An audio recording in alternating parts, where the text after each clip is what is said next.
IELTS speaking এর জন্য গুরুত্বপূর্ণ একটা প্রশ্ন, যেই প্রশ্ন আপনার স্পিকিং পার্টে আসার সম্ভাবনা খুব বেশি। অবশ্যই ভিডিওটি ধৈর্য সহকারে প্রথম থেকে শেষ পর্যন্ত দেখবেন। আমি যদি প্রশ্নটি বলি, ডু ইউ লাইক শপিং, এই ধরনের প্রশ্ন সচরাচর সব থেকে বেশি আসে আইএলটিএস স্পিকিং পার্ট 1-এ। আমি প্রশ্নটা আবার বলছি, ডু ইউ লাইক শপিং। এই ক্ষেত্রে আপনি আনসার দিবেন কিভাবে? এই ক্ষেত্রে দুইভাবে আনসার দেওয়া যেতে পারে, একটা পজিটিভ আনসার, একটা নেগেটিভ আনসার।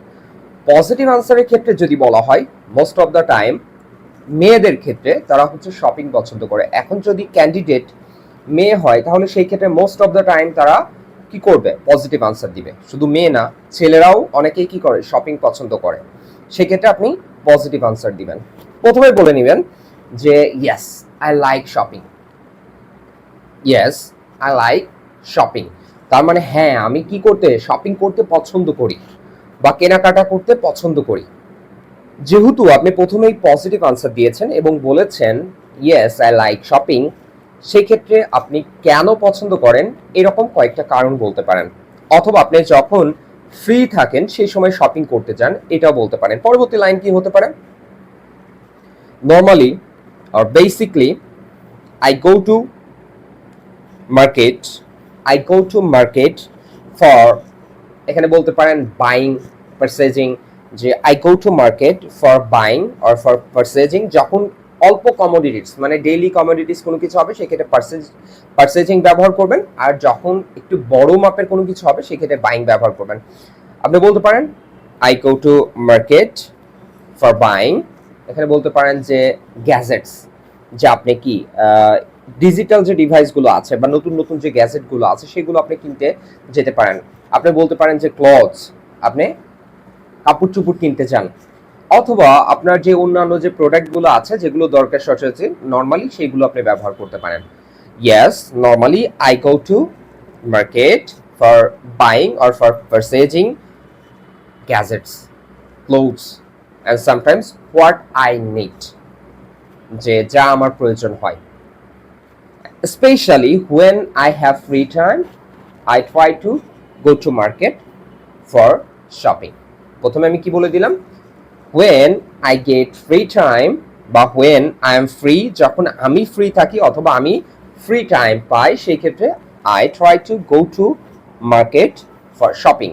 আমি শপিং এ যাওয়ার চেষ্টা করি। জাস্ট এতটুকু বললেই কিন্তু আপনার আনসারটা হয়ে যাবে। প্রথমে যেহেতু ইয়েস দিয়ে করেছেন, আমি ইয়েস দিয়ে পরিপূর্ণটা একবারে বলি। Yes, I like shopping.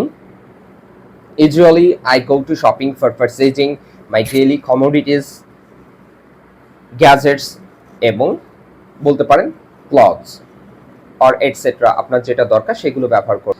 Negative আনসারের ক্ষেত্রে কি করবেন? নেগেটিভ আনসারের ক্ষেত্রে আপনি নো দিয়ে দিবেন, যে no I personally I don't like shopping so much. আমি খুব বেশি পছন্দ করি না। If I feel something to purchase that I order through online and easily I get it. এরকম আপনি বলতে পারেন যে হ্যাঁ, আমি যখন কোনো কিছু কেনার প্রয়োজন আমি জাস্ট অনলাইনে অর্ডার করি, সেটা আমি নর্মালি পেয়ে যাই। Most of the time when I get free time I try to stay at home. আমি বাসায় থাকার চেষ্টা করি। এই ক্ষেত্রে জাস্ট এতটুকু বললেই হয়ে যাবে, আর কিচ্ছু কিন্তু বলা লাগবে না।